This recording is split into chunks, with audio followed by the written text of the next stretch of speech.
today we're going to read a story called Goldilocks and the Three Bears. We've read a story like this before. We read The Three Bears Rap, and it's the same story. Goldilocks and Three Bears is a fairy tale. You've probably heard a lot of fairy tales before. I'm going to read several fairy tales this week. But sometimes the fairy tales are told by different people or different authors, so the story might be a little different than one we've heard before, or it might be exactly the same. But we're going to read Goldilocks and Three Bears. Let's go over the parts of the book. We have the front cover, the back cover, the spine, and here's the title. The reason why I always show you that is because that's something that I'm going to test you on. That's something that you're supposed to learn in pre-K, the parts of a book. You're also going to learn how to find a word and find a letter in a book, to show me an illustration, to tell me what the author does, to tell me what the illustrator does. So that's why we have a song that says, the author is James Marshall, and we say, the author writes, I'm sorry, my hands, the author, you pretend like to write, the author writes the words, the author writes the words. So that can help you remember that the author is the person who writes the words. So Goldilocks and the Three Bears. Goldilocks and the Three Bears, retold and illustrated by James Marshall. Once there was a little girl called Goldilocks. What a sweet child, said someone new in town. That's what you think, said a neighbor. I don't know if you can see what she's doing in this picture. Give me a second to look at it.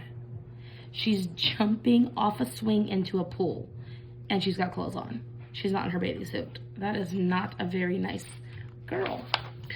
One morning, Goldilocks' mother sent her to buy muffins in the next village. You must promise not to take the shortcut through the forest, she said. I've heard that bears live there. I promise, said Goldilocks.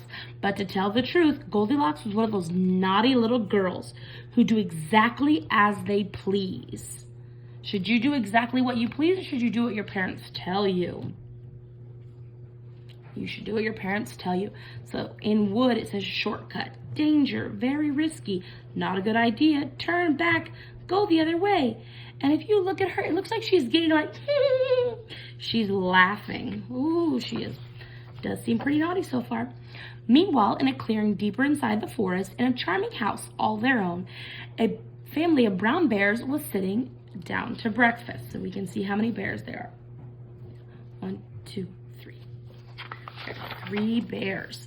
Patooey, cried big old Papa Bear. This porridge is scalding. I've burned my tongue.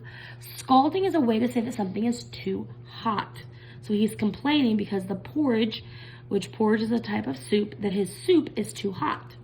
I'm dying, cried Baby Bear. Look at him being funny. He's feeling like he's dying. Now really, said Mama Bear, who was of medium size. That's quite enough. I know, said Papa Bear. Why don't we go for a spin while the porridge is cooling? Excellent, said Mama Bear. So they got in their rusty old bicycle and off they went. Oh my goodness, there are 3 bears on one bicycle. A few minutes later, Goldilocks arrived at the bear's house. She walked right in without even bothering to knock. Really quick, I'm going to stop here. Should you go in somebody's house without your parents? No. Should you go into somebody's house without knocking? No. Should you go into somebody's house unless they didn't invite you? No. So we are never going to act like Goldilocks, okay? On the dining room table, there were 3 inviting bowls of porridge. I don't mind if I do, said Goldilocks, helping herself to the biggest bowl. So we can tell whose bowl is who because Papa has the biggest, Mama's the medium, and Baby Bear's the smallest. So she starts with Papa Bear's bowl. Look at her face. The porridge in the biggest bowl was much too hot. Patooey, said Goldilocks, and she spat it out. Next, she tasted the porridge in a medium-sized bowl, but that porridge was too cold. Then Goldilocks tasted the porridge in a little bowl, and it was just right. Neither too hot nor too cold. She, in fact, liked it so much she gobbled it up. You should not be gobbling up other people's food, though, but she gobbled away. Feeling full and satisfied, Goldilocks... Let me start that again. Feeling full and satisfied, Goldilocks thought it would be a great fun to have a look around. Right away, she noticed a lot of coarse brown fur everywhere. They must have kittens, she said. In the parlor, there were 3 chairs. I don't mind if I do, she said, climbing into the biggest one. Whose chair do you think is the biggest one? It's Papa Bear. It has PB for Papa Bear. The biggest chair was much too hard, and she just couldn't get comfortable. Next, she sat in the medium-sized chair, but the chair was much too soft, and she thought she might never get out. She sunk inside the chair. Then Goldilocks sat in the little chair, and it was just right.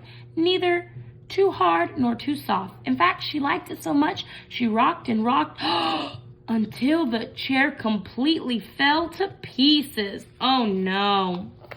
Now, all that rocking left Goldilocks quite tuckered out. I could take a little snooze, she said, so she went to look for a comfy place to nap. Upstairs there were 3 beds.